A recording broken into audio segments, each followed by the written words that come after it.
ஆழ்வார் எம்பெருமானார் ஜீயர் తిరువళ్ళే శరణం శ్రీమతే రామానుజాయ నమః. మొదటిగా పాశ్రంతో మొదలు పెట్టుకుందాం. மொழியை கடக்கும் பெரும் புகழான் வஞ்சமுக்குறும்பாம் குழியை கடக்கும் நம் கூறத்தாழ்வான் சரண் கூடிய பின் பழியை கடத்தும் இராமானுஜன் புகழ் பாடியல்லா வழியை கடத்தல் எனக்கு யாதும் ఇని యాదుం வருத்தமன்றே. ఇప్పుడు మనం చెప్పుకున్న పాశ్రం ఏదైతే ఉందో అది రామానుజన్ ఉత్తరందాతిలో 7వ పాశ్రంగా చెప్పారు. ఈ పాశ్రాన్ని దీంట్లో ఏం చెప్తున్నారు అంటే, மொழியை கடக்கும் பெரும் புகழான் வஞ்சமுக்குறும்பான் குழியை கடக்கும் நம் కూరத்தாழ்వాన్ శరణ్ కూడియ పిన్. ఈ పాశ్రం ఏంటంటే రామానుజుల వారి వైభవం చెప్పడంతో పాటుగా కూరత్తాళ్వాన్ స్వామివారి వైభవం చెప్తూ 3 ముక్కురుంబం కుళియై కడక్కుం అని చెప్పారనమాట. అంటే 3 అహంకారాలు సాధారణంగా మనకు వస్తాయి. ఆ సత్పురుషులకి వస్తాయి. సాత్విక అహంకారం అంటాం కదా, అదేంటంటే 3 అహంకారాలు వస్తాయి. ముక్కురుంబం అంటారనమాట.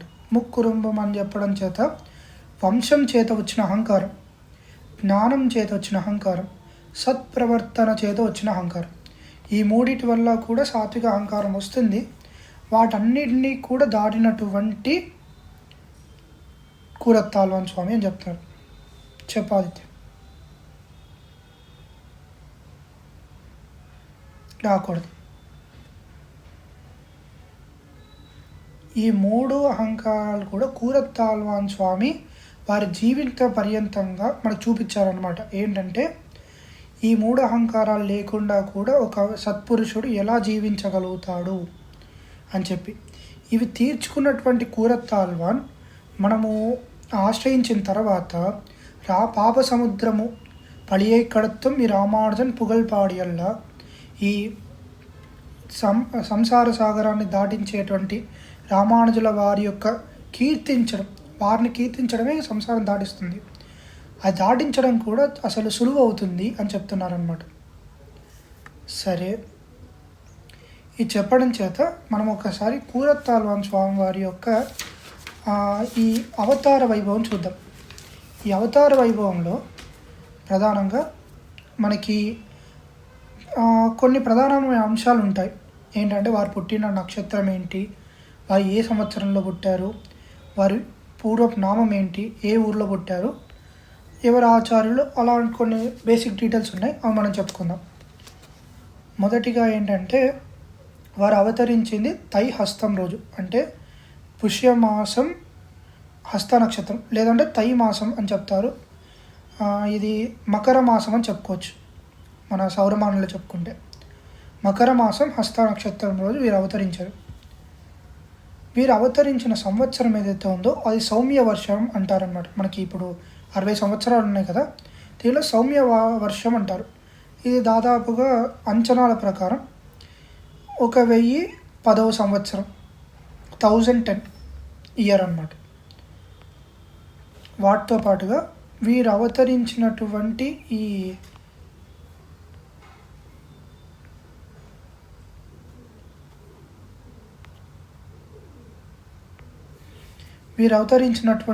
అప్పుడు వారికి పెట్టిన పేరు ఏంటంటే శ్రీవత్సాంకుడు అనే పేరు పెట్టారు వీరికి. అవతరించిన ఊరు కూరం. వీరి ఆచార్యులు మనకు తెలుసు రామానుజుల వారు. పరంపదించింది శ్రీరంగం. అలానే వీరి తల్లిదండ్రుల పేర్లు కూడా ఉన్నాయి.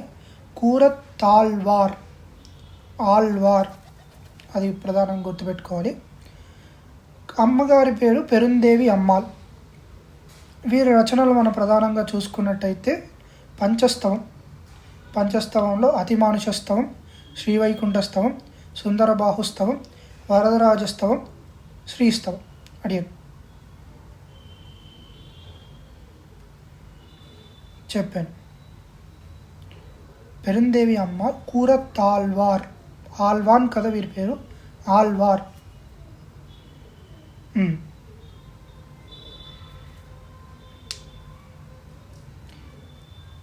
ఓకే.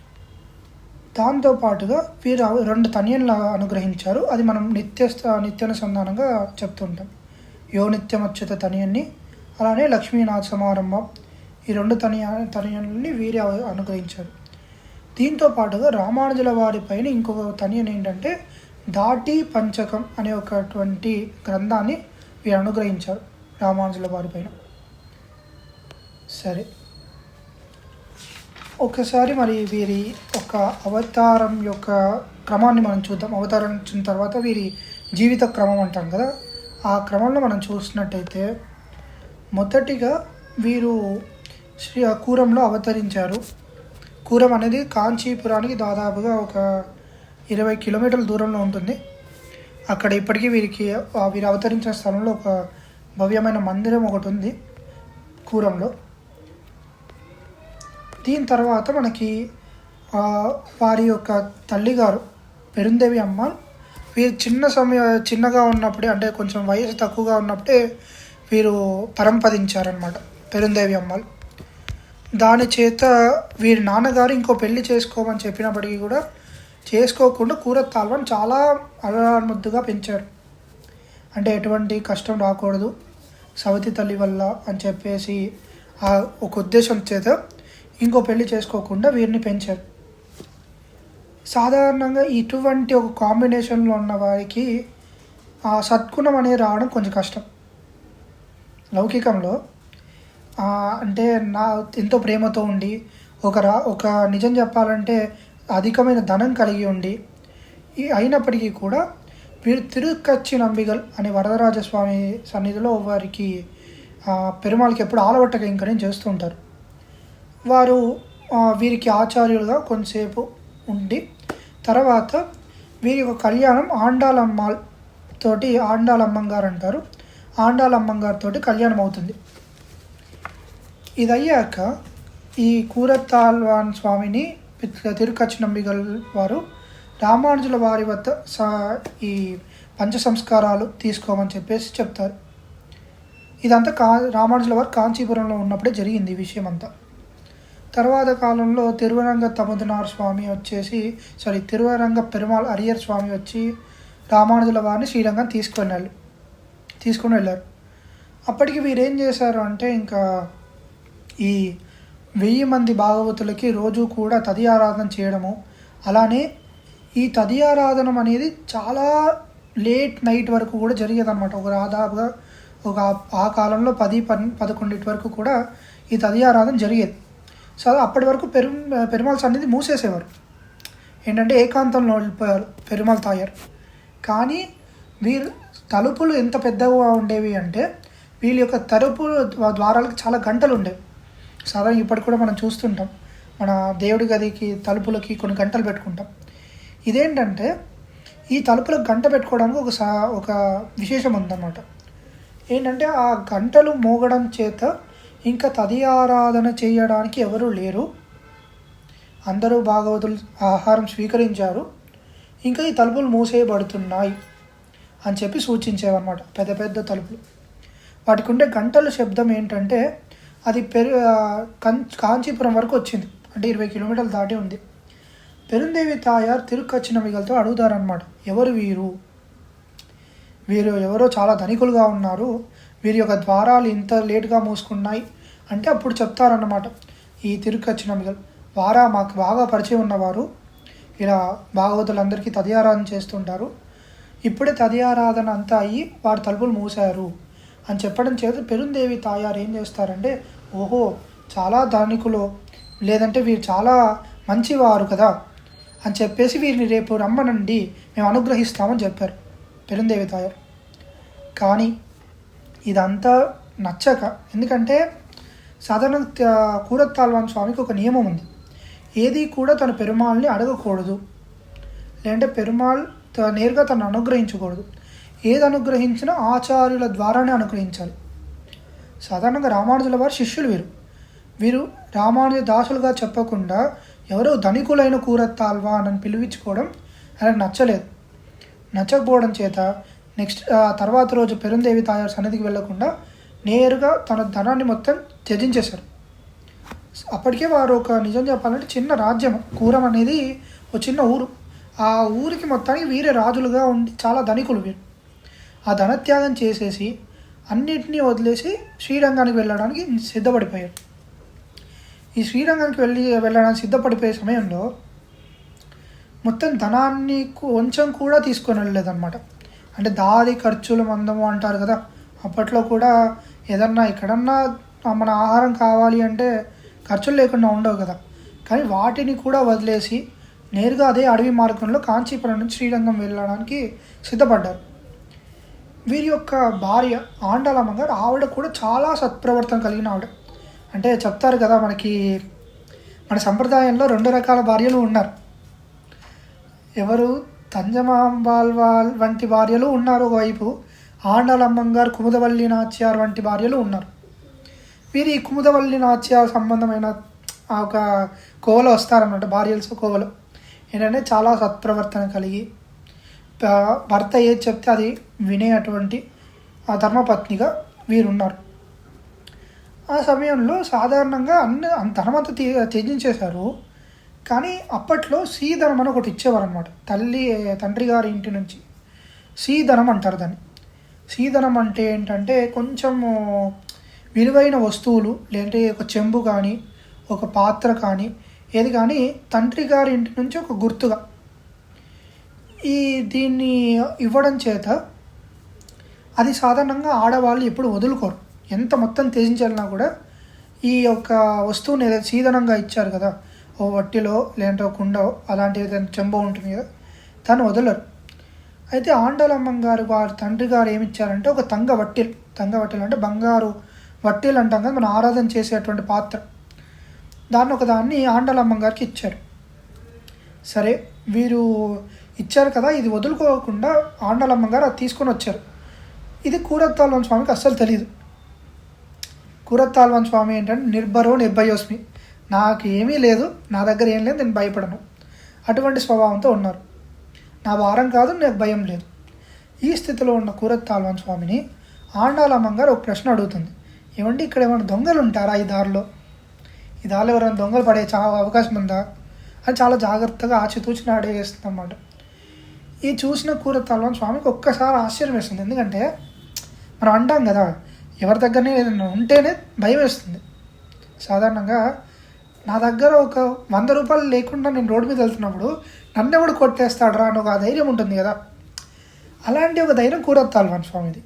ఈవిడ దగ్గర ఏమో ఒక తంగ వట్టెలు ఉంది, అది వారు వదులుకోదలుచుకోవట్లేదు. ఎందుకు అలా అడుగుతున్నావు అని చెప్పినప్పుడు, ఇలా ఏం లేదండి, మా సీదనంగా తీసుకొచ్చినటువంటి తంగ వట్టిలో ఒకటి ఉండి దాన్ని తీసుకొని వచ్చాను, అది ఎవరైనా దొంగతనం చేస్తారేమో అనగానే వారికి అర్థమైంది, ఇంకా ఈ ధనం అంతా మనకి ప్రయోజనం లేదని చెప్పే కదా మనం వచ్చాము అని చెప్పేసి వారు కళ్ళు మూసేసి ఈ తంగ వట్టిని అలా అడవిలో వదిలేసి వెళ్ళిపోయారు, విసిరేశారు. ఎడో విసిరారు, వీరికి తెలియదు, వారికి తెలియదు. అలా టోటల్గా అయితే వారు దాటేసి వెళ్ళారు, శ్రీరంగం చేరారు. ఈ శ్రీరంగంలో రామానుజుల వారి తిరువడికి ఒకటేసారి వారు శరణాగతి చేసేసి వారి తిరువడి దగ్గరే ఉంచవృత్తి అంటారు. ఉంచవృత్తి అంటే భిక్షాటనం. ఈ రామానుజుల వారు ఎలా అయితే భిక్షాటనం చేసి జీవించారో, మన కూరత్తాల్వాన్ స్వామి కూడా అలానే భిక్షాటనం చేసి జీవించేవారు అనమాట. ఇదంతా అయ్యాక రామానుజుల వారికి ఒక 3 కోరికలు ఉన్నట్టు, అంటే ఆలవందర స్వామికి 3 కోరికలు. అవేంటంటే బోధాయన వృత్తి గ్రంథాలకి వ్యాఖ్యానం రాయాలి, ఇంకోటి పరాశర భట్టర్ వేదవ్యాస భట్టర్ స్వామి వారి యొక్క పరాశరులు వేదవ్యాసులకి తగిన గౌరవం ఇవ్వాలి, ఇంకొకటి ఏంటంటే మన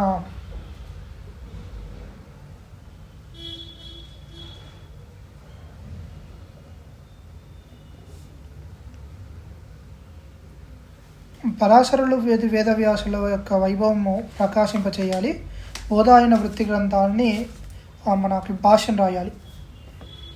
ఇవి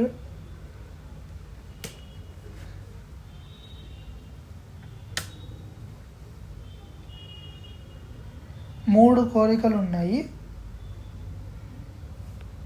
సరే, అది మనం తర్వాత ఒకసారి చూద్దాము. ఇవి రెండిటి మాత్రం కూరత్తాల్వాన్ స్వామి వారితో సిద్ధింపచేశారనమాట రామానుజుల వారు. అయితే దీనికోసం బోధాయన వృత్తి గ్రంథం అనేది వేదాల మొత్తం యొక్క సారాన్ని వేదవ్యాసుడి యొక్క శిష్యుడు బోధాయనుడు వారి యొక్క గ్రంథంలో రాసి పెట్టారనమాట. ఇది వేద సూత్రాలు, బ్రహ్మసూత్రం అంటారు దీన్ని. దాన్ని బోధాయన వృత్తి గ్రంథం కానీ కూడా చెప్తారు. అయితే ఇది ఎక్కడ ఉంది అప్పుడు అంటే కాశ్మీర దేశంలో ఉంది.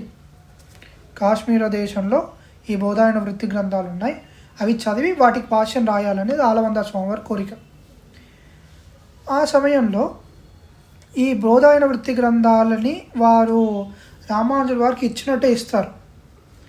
అయితే ఏంటంటే వారికి నచ్చదన్నమాట కొత్తగా ఒక భాష్యం రాయడం దీనికి అని.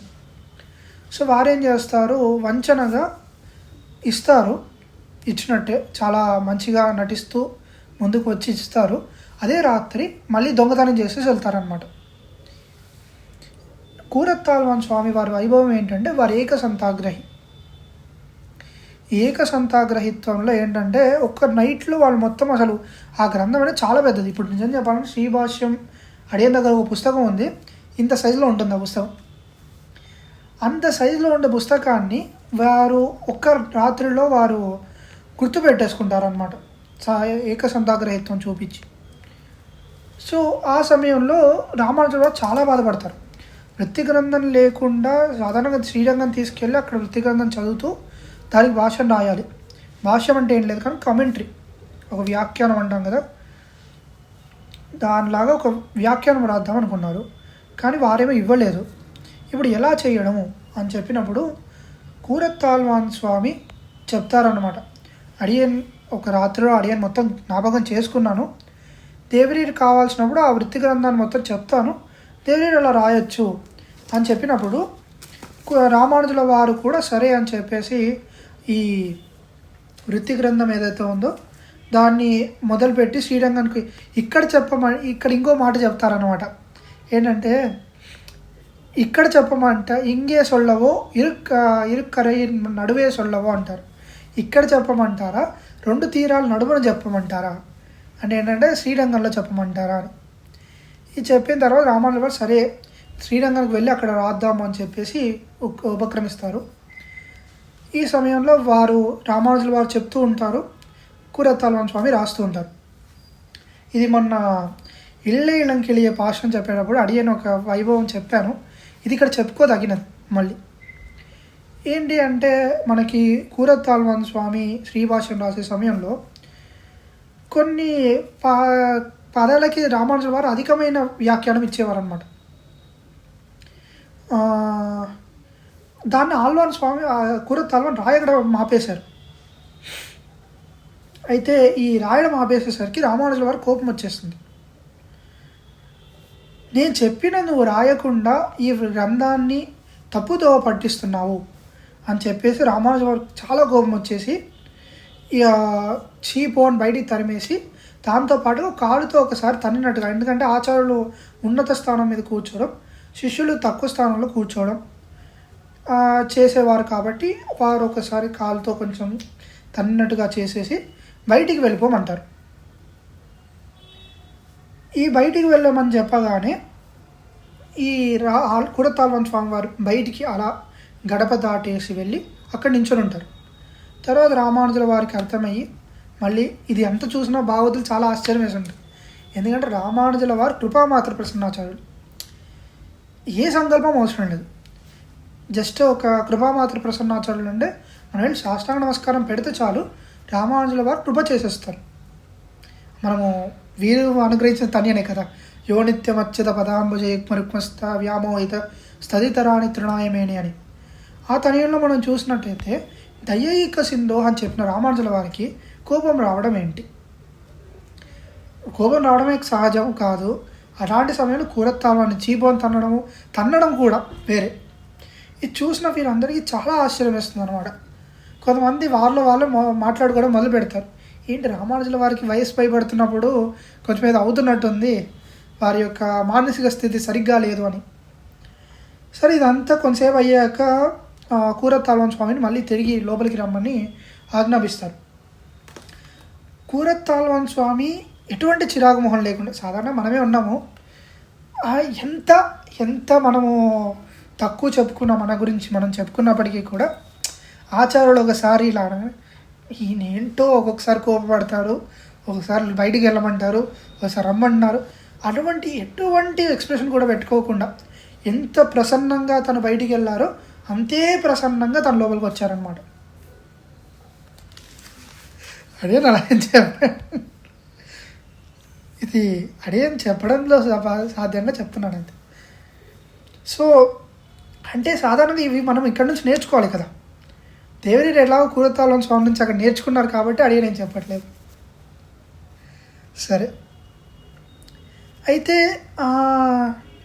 అంతే ప్రసన్నంగా వచ్చి మళ్ళీ అడియన్ దాసన నించున్నారు. నించున్న సమయంలో రామానుజుల వారు ఆశ్చర్యపోయారన్నమాట. అంటే సాధారణంగా ఎంత ఈ అహంకార రహితులకు కూడా వారి యొక్క విద్వత్ని ప్రశ్నిస్తే కొంచెం కోపం వస్తుంది. అటువంటిది ఏమీ లేకుండా రామానుజుల వారు మళ్ళీ తిరిగి వచ్చారు. తన్నాను కదా, అప్పుడు నీ భావన ఏంటి అని అడిగారనమాట. అది అడిగినప్పుడు అద్యమే సఫలం జన్మం అని తలిచాను నేను. ఏంటంటే ఈరోజు కదా ఎంతోమంది రామానుజుల వారి యొక్క నిజం చెప్పాలంటే ఈ తర్వాత కూడా ఒక వృత్తాంతం వస్తుంది. ఇది అర్జునుడి యొక్క వ్యాఖ్యానం ఒకటి వస్తుంది. ఆ సమయంలో కూడా ఆ తిరువడి సంబంధం దాసుడికి కలిగింది కదా అని సంతోషపడ్డాను అంటారనమాట. సరే, బయటికి పొమ్మన్నప్పుడు ఏం తలిచారు మీరు? సాధారణ బయటికి పొమ్మన్నా మనం ఏమనుకుంటాం, డోర్ దాటి బయటికి వెళ్ళమన్నారు, అంతమించి మనం ఇంకేమనుకుంటాం. కానీ కూరత్తాల్వాన్ స్వామి విద్వాన్, వారు అలా తలచారు కాబట్టి రామానుజుల వారు కూడా వారిని అడుగుతారు, మనల్ని అడగరు. మనం తలుచుకోమంటే ఏం తలుచుకుంటే మనకు తెలుసు కదా, కాబట్టి మనల్ని అడగరు. ఇది వారిని అడగాల్సిన ప్రశ్న, వారిని అడిగారు. అడిగినప్పుడు ఏం చెప్తారు అంటే, అడిగేం దేవరీరి యొక్క వస్తువుగా భావించాను. సాధారణంగా ఒక వస్తువు ఉంది మన దగ్గర, అడిగేన్ దగ్గర ఒక పెన్ను ఉంది, ఈ పెన్ను తీసుకొని ఇక్కడ పెడితే ఇక్కడ ఉంటుంది, మళ్ళీ తీసుకుంటుంది, మళ్ళీ చేతిలోకి వస్తుంది. అలానే అడియన్ కూడా దేవరీరి యొక్క కృపకు పాత్రున్నాయి, దేవరీరి యొక్క పరతంత్రుడిగా దేవరీ అడియన్ ఎక్కడ పెట్టాలనుకుంటున్నారో అక్కడ ఉన్నాను అని చెప్తారనమాట. సరే, మరి మళ్ళీ తిరిగి మరి బయటికి వెళ్ళమన్నాను కదా, బయటికి వెళ్ళినప్పుడు ఇంటికి ఎందుకు వెళ్ళలేదు అని అడగగానే రామానుజుల వారు అంటారు ఏంటంటే, ఈ కూరతాల్వాన్ స్వామిని అడుగుతారనమాట. ఏంటంటే ఇంటికి వెళ్ళలేదు ఎందుకు, ద్వారం దాటి బయటికి వెళ్ళారు, వెళ్ళిపోమన్నాను, ద్వారం దాటి వెళ్ళమనేది చెప్పలేదు కదా, మరి ఎందుకు ఇంటికి వెళ్ళలేదు అంటే దేవరీరి అడియన్ ఇంటికి వెళ్ళమని చెప్పలేదు కదా. అంటే ఆ ఒక ఆచార్య ఆజ్ఞ పరిపాలనం అనేది అలా ఉంటుందన్నమాట. సరే, మరి లోపలికి రమ్మని చెప్పారు కదా, అప్పుడు మీరు ఏమనుకున్నారు అని ఏంటంటే ఇప్పుడు చెప్తారన్నమాట. ఏంటంటే శ్రీభాష్యం రాయడానికి వేలాది మంది ఉన్నారు, మళ్ళీ అడియన్నే తీసుకొచ్చి మీరు రాపిస్తున్నారు కదా, ఇటువంటి భాగ్యం ఇంకోరు కలుగుతుందా అని చెప్పేసి మేము తలిచాము అని చెప్తారనమాట.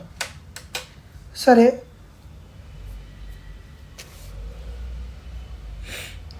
ఇదంతా కూడా ఏంటంటే మన తిరుపతిలో చూసుకున్నట్టుగా నాణ్యదాన్ ఆయుడుగా అనే ఒక పాశ్రం యొక్క ఎక్స్టెన్షన్ అనమాట. దాని యొక్క వ్యాఖ్యానం చెప్పమంటే ఇలా ఉంటుందన్నమాట. ఏంటంటే ఏది ఆచార్యులు చేసినా మన పైన కృప చూపడం కోసమే. ఇది చేయడం వల్ల కూరతాల్వాన్ స్వామి వారి వైభవం లోకానికి అంతా తెలిసింది, అసలు ఎలా ఉండాలి ఓ శ్రీ వైష్ణవుడు అనే విషయాన్ని మనకి చూపించారు కాబట్టి ఇది మనకి తెలుస్తుంది అన్నమాట. దీని తర్వాత శ్రీభాష్య గ్రంథం అంతా అయిపోతుంది. రామానుజుల వారికి శ్రీభాష్యకార అనే ఒక పేరు కూడా అద్భుతంగా కలిగింది. దీని తర్వాత శ్రీరంగం యొక్క తిరుప్పణి జరగాలి. శ్రీరంగం యొక్క కోయిల్ అంటే ఆ శ్రీరంగం కోయిల్ ఏదైతే ఉందో దాంట్లో సత్కార్యాలు జరగాలి. దానికి ముందు వరకు ఒక నాయకుడు ఉండేవారు, ఆయన తిరువరంగ తముదునార్ అని చెప్పేసి వారు ఒక కోయిల్ నిర్వాహకులుగా ఉండేవారు, కోయిల్ని నిర్వహించేవారుగా.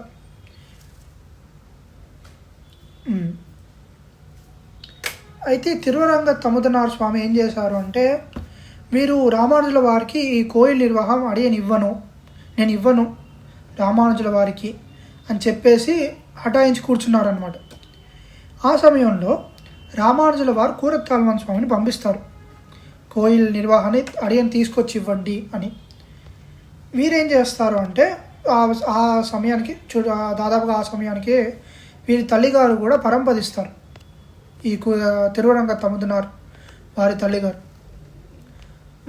అప్పుడే ఏమవుతుందంటే సాధారణంగా మనకి ఆ రోజు తర్పణాలు అవన్నీ ఇచ్చిన రోజు కొంతమందిని బ్రాహ్మణులు పిలిపించి వారికి ఈ సంపదో లేదా ఆహారం ఇచ్చి వారు తృప్తోస్మి అని భోజనం చేసేంత వరకు భోజనం అయ్యాక మనకి ఇప్పటికి కూడా శ్రాద్ధాది కర్మలలో బ్రాహ్మణులు వచ్చి తృప్తోస్మి అంటేనే సద్గతులు కలుగుతాయి అనే ఒక ఇదన్నమాట. కూరత్తాల్వాన్ స్వామివారు కూడా కూర్చొని భోజనం అంతా అయ్యింది, కానీ తృప్తోస్మి అని మాత్రం అనలేదు ఇంతవరకు.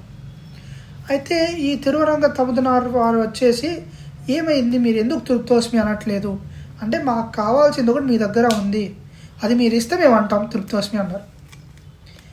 అయితే ఇది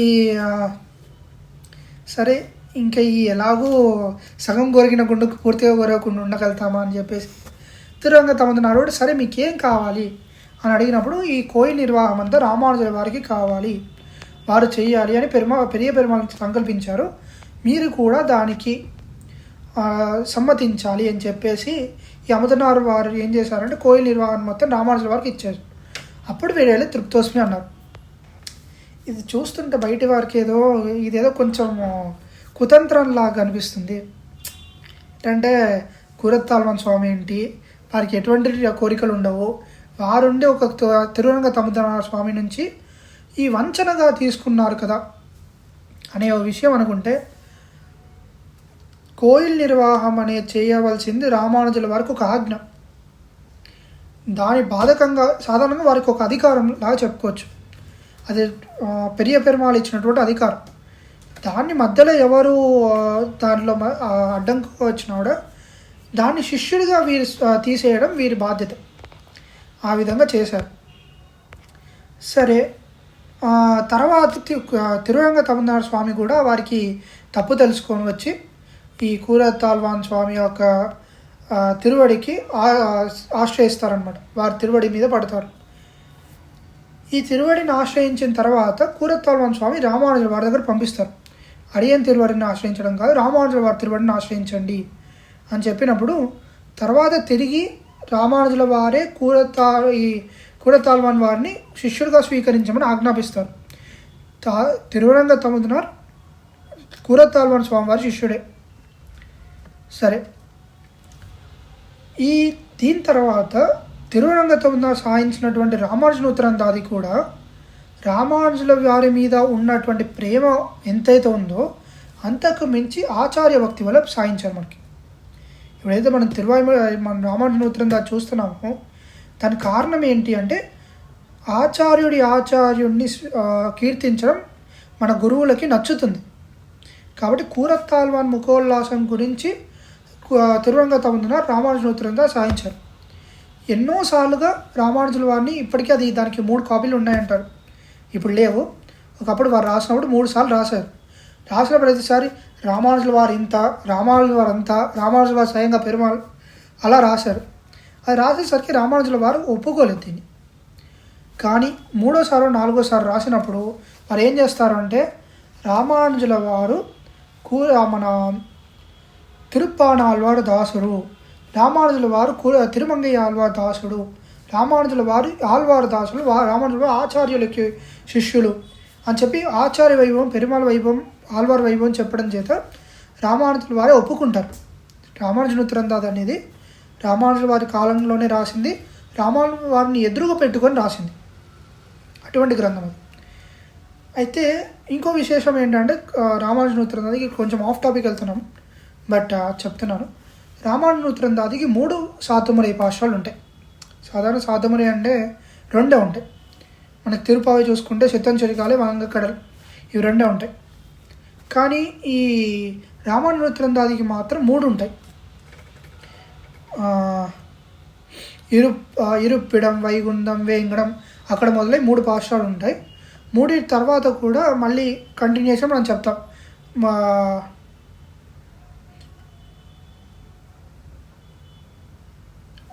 మళ్ళీ మొదటి పాఠం చెప్పలేదు, ఎందుకంటే నూత్రందాది కాబట్టి.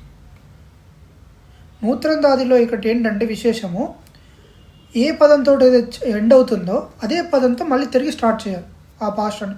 తర్వాతి పాశ్రాన్ని ముందు పాశ్రం యొక్క చివరి పదంతో మొదలు పెట్టాలి.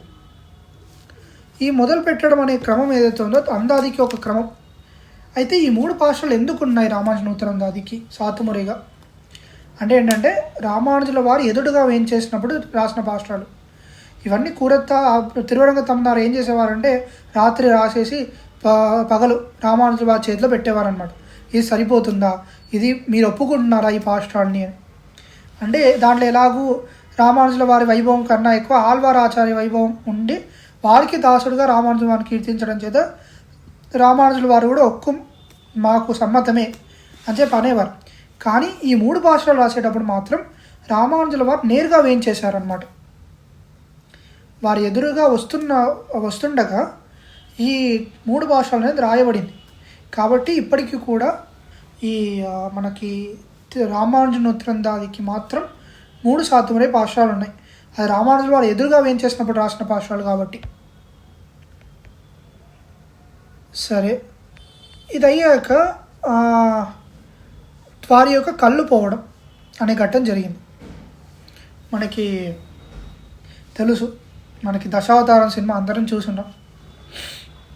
దశావతారం సినిమాలో ఒక డైలాగ్ కూడా ఉంది, నిజం చెప్పాలంటే. అదేంటో అది చూసినప్పుడల్లా ఒకసారి ఆ డైలాగ్ వినిపిస్తుంటుంది. కూరత్తాల్వానికి రామానుజుల వారికి ఏమైందో మీకు తెలియదా అని ఒక డైలాగ్ కూడా వస్తుంది దాంట్లో. సో ఏంటంటే ఒక శైవరాజు యొక్క ఆస్థానంలో ఒక వైష్ణవుడు ఉండేవాడు. తను వైష్ణవుడే, కూరత్తాల్వాన్ శిష్యుడే. అది కాకుండా నాలూరాన్ అని చెప్పి, ఈ నాలూరాన్ శిష్యుడే.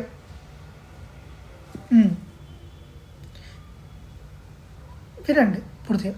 అయితే నాలూరాన్ అనేవారు ఎవరైతే ఉన్నారో వారు శైవరాజుకి ఏం చేశాడంటే ఇలా శివాత్ పరం దైవం నాస్తి అస్తి నారాయణత్ పరం అంటారనమాట. ఏంటంటే నారాయణుడు పరదైవం కాదు, శివుడే పరదైవత. ఇది మీరు చెప్పుకోవడం కాదు, మీరు చెప్పుకొని తిరుగుతూ ఏం గొప్ప ఉంది. దీనికి ఆదికారకుడు రామానుజుల వారు దీనికి విపరీతంగా ప్రచారం చేస్తున్నారు. కాబట్టి వారు ఒప్పుకుంటే మీ దానికి బలం వస్తుంది, మీ యొక్క వాక్యానికి బలం వస్తుంది అని చెప్పడం చేత ఈ రాజు అప్పటికే తనకి అధికారం ఉంది. అధికారం ఉండడం చేత ఏం చేశారంటే రామానుజుల వారికి ఒక లేఖ పంపిస్తారు. ఇలా ఒక తాటాకు మీద ఇది రాసి శివాత్ పరం దైవం నాస్తి అని చెప్పి రామానుజుల వారు సైన్ పెట్టమని చెప్పి పంపిస్తారు, మన రిపోర్ట్ కార్డు పంపించిన విధంగా. కానీ రామానుజుల వారికి మీదికి వస్తున్న ఆపత్తు తెలిసినటువంటి కూరత్తాల్వాన్ వారి యొక్క శ్వేత వస్త్రాలు, వెల్లై వస్త్రం అంటారు, తెల్లబట్టలు ఆ రామానుజుల వారికి ఇచ్చి వారి యొక్క సన్యాస వస్త్రాలు వీరు తీసుకున్నారు. తీసుకొని వారికి ఏంటంటే అప్పట్లో మనకి ఈ ఫేస్ రికగ్నిషన్ కెమెరాస్ టెక్నిక్స్ ఏం లేవు కదా, ఫోటోలు చూపించి ఇది ఓన్లీ వీరు అని చెప్పి. కాబట్టి వారికి కావాల్సిన రామానుజుల వారు ఎలా ఉంటారు, రామానుజుల వారు కాషాయం కట్టుకొని త్రిదండం చేతిలో పట్టుకొని ఉంటారు. వీరు అలానే పెరియనంబి స్వామి ఇద్దరు కూడా వెళ్తారన్నమాట ఈ యొక్క ఏమంటారు ఈ రాజు యొక్క ఆస్థానానికి. రాజు యొక్క ఆస్థానానికి వెళ్ళి ఈ రాజు అడుగుతారనమాట, ఏంటంటే ఈ పత్రాల మీద ఎందుకు సంతకం చేయట్లేదు, సంతకం చేయకపోతే నేనేం చేస్తానో చూపిస్తాను అంటారనమాట. అది ఒప్పుకోనటువంటి పెరియనంబిగల్ స్వామికి ఆల్రెడీ కళ్ళు పెకిలిచ్చేస్తారు, కళ్ళు పీకేస్తారు, గుడ్లు. ఈ కనుగుడ్లు పీకేసిన తర్వాత వీరు భయపడి అయినా వారి యొక్క ఈ ఆజ్ఞకి ఒప్పుకుంటారు అని తలచినటువంటి రాజు కూరత్తాల్వాన్ వైపు, అంటే రామానుజులు అనుకున్నటువంటి కూరత్తాల్వాన్ వైపు తిరిగి మీరు కూడా సంతకం చేయకపోతే మీ గతి ఇదే అంటున్నప్పుడు కూరత్తాల్వాన్ ఒక మాట అంటారనమాట, ఏంటంటే నీ వంటి దుష్టుని చూసిన తర్వాత నా కళ్ళు ఉంటే ఎంత లేకపోతే ఎంత అని చెప్పి వారి గుడ్లు వారే పెకిలించి వారి చేతిలో పెట్టేస్తారు, ఆ బట్టలు చేతిలో పెడతారనమాట. ఎంతకీ ఇది తరగని విషయం అని చెప్పిన తర్వాత వారి దారిని వారు పంపించేస్తారు. పెరియనంబిగల్ స్వామి వారితో పాటుగా వారి కూతురు అత్తుళాయి కూడా వచ్చింది. వారందరూ కలిసి కూడా ఈ శ్రీరంగ ప్రయాణం మొదలుపెట్టారు. ఈ శ్రీరంగ తిరుగు ప్రయాణంలో మనకి గంగైకొండ చోళాపురం అని చెప్పేసి ఒక స్థలం వస్తుంది. ఆ ఊరి దగ్గరికి ఏంటంటే పెరియనంబిగల్ స్వామి వారి ఆల్రెడీ వయసు చాలా పైబడింది. ఈ అత్తులాయ అమ్మ ఏమంటుందంటే, నాన్నగారు కొంచెం సమయం ఉండండి, శ్రీరంగం చేరిపోతాం, అక్కడ మీరు పరంపదించవచ్చు అని చెప్పి చెప్తారనమాట. అంటే పెరియనంబిగల స్వామి ఒకటే మాట అంటారు, శ్రీ వైష్ణవులు ఎక్కడ ఉంటే అదే పరంపదం, అదే శ్రీరంగం, అదే పరంపదం.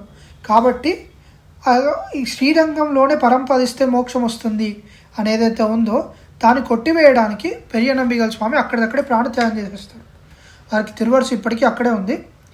దాని ద్వారా ఏమంటారంటే శ్రీ వైష్ణవులు మనం చెప్తాం కదా, రామాయణోత్తరంలో ఉంది, ఇరుప్పిడం వైగుందం వేంగడం மாலினிஞ்சோலை என்னும் பொறுப்பிடம் மாயனு கண்பர்னல்லோ அவை தம்மோடு வந்திருப்பிடம் మాయని రామానుజన్ మనత్తే అవి ఎంగల్ ఇదయత్తుల్లే అని చెప్పేసి ఒక భాషం వస్తుంది. ఏంటంటే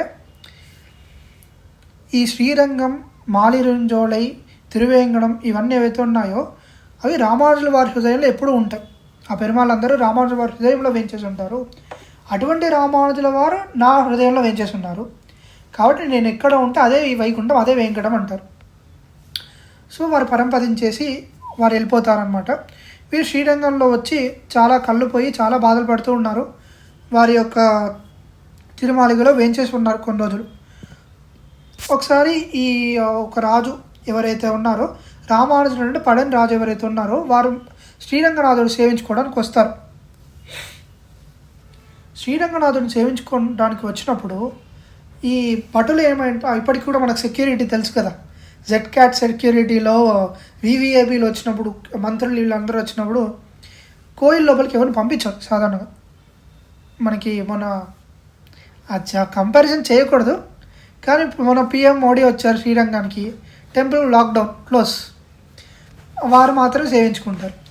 అలాంటి యొక్క స్థితిలో మనకి ఆ రాజు వచ్చి సేవించుకుంటున్నారు శ్రీరంగనాథుడిని. అప్పుడు కూరత్తాల్వాన్ స్వామి వారు కూడా సేవించుకోవడానికి వెళ్ళారు. అయితే ఆ సమయంలో అక్కడ ఉన్నటువంటి సేవ భటకులు ఇద్దరు వీరిని ఆపారు. ఆపేసి ఒక మాట అన్నారు, ఏంటంటే మిమ్మల్ని లోపలికి అలో చేయకూడదు, అది రాజ ఆజ్ఞ, రామానుజ సంబంధికులు ఎవరిని కూడా లోపలికి అనుమతించకూడదు. ఇంకొక భటులు ఉండేసి వీరి యొక్క పూర్వ వృత్తాంతం తెలిసిన వారు, కూరంలో వీరు ఎంత పెద్ద రాజో ఇవన్నీ తెలిసినటువంటి వారు. వారేం చేస్తారు అంటే, వీరు తెలీదా నీకు, కూరత్తాల్వాన్ వీరు చాలా వైభవం ఉన్నవారు, వీరు గొప్పవారు, వీరిని అలో చేయాలి, అనుమతించాలి లోపలికి, మనం ముందే చేసుకున్నాం. పెరుందేవి తాయారు చెప్తేనే నా కూరత్తాల్వాన్ వినలేదు, ఈ భటులు చెప్పారు వీరు రామాను సంబంధులు కాదు, చాలా గొప్పవారు అని. కాబట్టి వారు నాకు రంగాడు వద్దు, ఎవరు వద్దు, నేను రామానుజుల వారు దాసుడుగా ఉంటే చాలు అని చెప్పేసి వీరు అక్కడి నుంచి తిరుమాలిరించోలే వెళ్ళి వేయించేస్తారు. 12 సంవత్సరాలు అక్కడే వేయించేశారు. అక్కడ దారిలోనే శ్రీస్తవం, అతిమానుష స్తవం, వైకుంఠ స్తవం వెళ్ళి అక్కడ దారిలో అప్పట్లో ఇప్పటిలాగా ఒక్క రోజులో ఎడ్ల బండి కట్టుకుంటే అక్కడి వరకు వెళ్ళే స్థితి కాదు. కాబట్టి మెల్లగా వెళ్ళి తిరుమాలిరించోలే చేరుకునే వరకు పంచస్తవాల్లో 3 స్తవాలు అయినటువంటి శ్రీస్తవం, అతిమానుష స్తవం, వైకుంఠ స్తవాన్ని రచిస్తారన్నమాట. ఇక్కడ రామానుజులు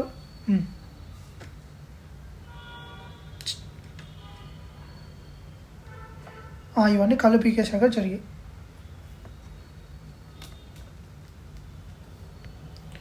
దివ్యదేశ వాసం చేయడానికి వెళ్ళారు, సేవించడానికి వెళ్ళలేదు.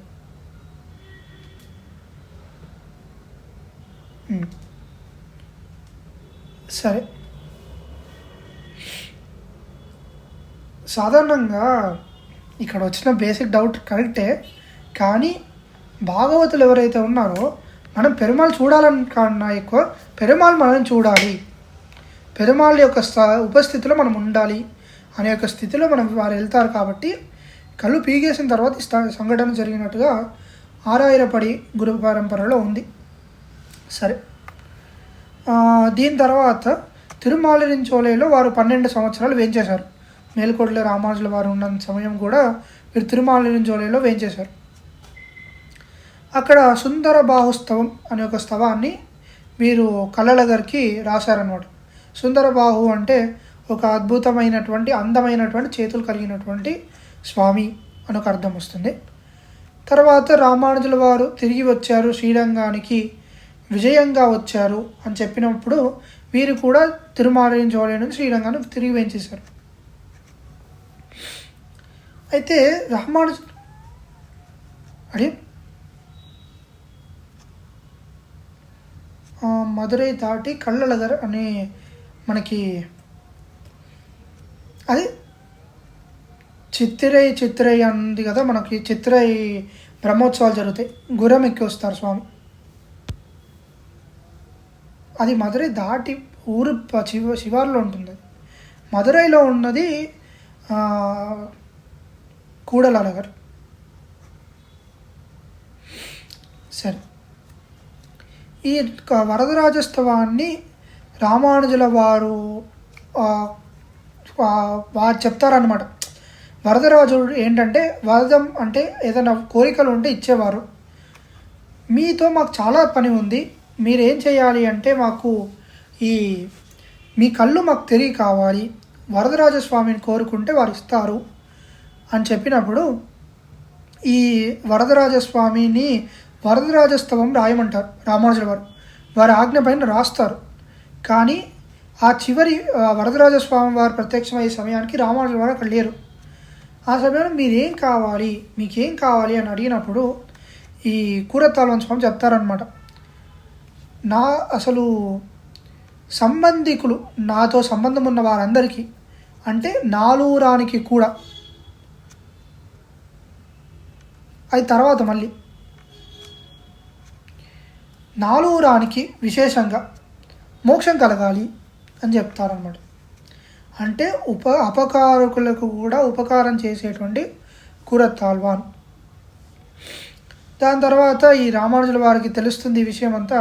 సరే, ఇంకా ఎలాగో వయసు పైబడింది, ఈ తిరిగి శ్రీరంగానికి తిరిగి వేయించేస్తారు. వేయించేసిన తర్వాత పౌరాణిక కైంకర్యం అని ఉంటుందన్నమాట. శ్రీరంగంలో ఇప్పటికీ కూడా విష్ణు పురాణం, ఈ కైసిక మహాత్మ్యం, ఇవన్నీ ఏదైతే పురాణ కైంకర్యం ఉందో అది వీరు చేసేవారు అనమాట. గ్రంథ నిర్వాహం ఏదైతే ఉందో అది కూడా చేసేవారు. శ్రీ వైష్ణవ గ్రంథ నిర్వాహం ఉంటుంది కదా, ఆ గ్రంథాలని వీరు విని మళ్ళీ దాన్ని ఏదైనా తప్పులుంటే దాన్ని నిర్వహించడం, ఇవన్నీ వీరు చేసేవారు. దీని తర్వాత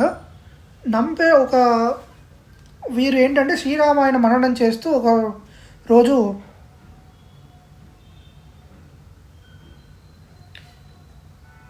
ఒకసారి శ్రీరంగంలో వేయించేసిన సమయంలో చాలా వర్షం పడుతూ ఉంటుంది అన్నమాట. కుండపోతుగా వర్షం పడుతుంటుంది. వీరు శ్రీరామాయణం సేవిస్తూ వింటూ అలానే ఉండిపోతారు. ఉంచవృత్తితోటే వీరు జీవించేవారు అన్న విషయం మనం మొదటి చెప్పుకున్నాం. ఆ సమయంలో ఏంటంటే వీరు ఉంచవృత్తి కూడా వేయించేయడానికి వీలు కాని పరిస్థితి. బయటంతా వర్షం, 2 రోజులు ఎడతెరిపి లేకుండా వర్షం పడుతూనే ఉంది. ఆ సమయంలో పెరియ పెరుమాళకి అలంకారం అముదు సేదల్ అంటారనమాట. అంటే ప్రసాద నివేదన జరిగింది. చాలా పెద్ద పెద్ద గంటలు మోగిస్తుంటారు. ఈ కూరతాల్వాన్ స్వామి వారు కూడా అక్కడ వారి యొక్క తిరుమాలిగిల నుంచి వేయించేసినప్పుడు అవి వినిపిస్తుంటుంది. ఇది విన్నటువంటి ఆండాలమ్మ గారు కూరతాల్వాన్ మనం చెప్పుకున్నాం, ఏది కూడా తన కోసం తాను కోరుకోకూడదు అని ఒక నియమం ఉంది అని. కాబట్టి నంపెరుమాల్ని కూడా వీరు కోరుకోకుండా ఒక విషయం ఆండాలమ్మ గారు మాత్రం అటువైపు చూసి ఒక మాట అంటారు. మీ యొక్క పుత్రులు ఇక్కడ ఆకలితో ఉంటే, మీ యొక్క సంతానం ఇక్కడ ఆకలితో ఉంటే మీరు మాత్రం అలంకారాలు అముదు చేస్తున్నారా, అంటే అలంకారాలు స్వీకరిస్తున్నారా, ప్రసాదాలు స్వీకరిస్తున్నారా అని చెప్పేసి అన్నప్పుడు ఆ పెరుమాళ్ళు ఏం చేస్తారు అంటే ఒక పెద్ద ఛత్రము చామరాలతోటి ప్రసాదం మొత్తం కూరతాల్వాన్ వారి ఇంటికి పంపించేస్తారు. ఇది ఏం చేసినప్పుడు కూరతాల్వాన్ స్వామి వారికి దండ నమస్కారాలు చేసేసి, సాష్టాంగ నమస్కారాలు చేసేసి అడుగుతారనమాట. ఇది పెరియ పెరుమాళ్ యొక్క ఆజ్ఞ, మీకు ఆ ప్రసాదం పంపించమని చెప్పేసి అన్నప్పుడు అది వారికి అర్థమైందనమాట ఎవరి పని. ఆండాలమ్మ గారి వైపు ఒకసారి చూసి సరే అని చెప్పేసి 2 ప్రసాదాలు ఏవైతే 2 పిడికల ప్రసాదం కావాల్సినంత తీసుకొని తిరిగి మళ్ళీ ఆ కోయిల్లోనే అందరికీ పంచిపెట్టడానికి తిరిగి పంపించేశారు కూరతాల్వాన్. ఈ 2 పిడికెళ్ళ ప్రసాదం తినడం చేత వీరి వయసు అప్పటికే ఒక 85-90 సంవత్సరాలు అని చెప్తారు. అప్పటికే చాలా వయోధికులు. కానీ అప్పుడు ఈ పెరుమాళ్ యొక్క సంకల్పంతో పుట్టడం చేత వారికి అప్పుడు 2 కుమారులు కలిగారు, పరాశర భట్టర్ స్వామి అని, వేదవ్యాస భట్టర్ స్వామి అని. వారికి తర్వాత ఎంబార్ మనకి సంప్రదాయంలో గోవింద భట్టర్ అని చెప్తారు. వారు ఎంబార్ స్వామి వీరికి నామకరణం చేస్తారు. గోవిందజీయర్ వేరు, మళ్ళీ గోవింద భట్టర్. గోవిందజీయర్ అంటే మనకి యాదవ ప్రకాశకులు వస్తారు.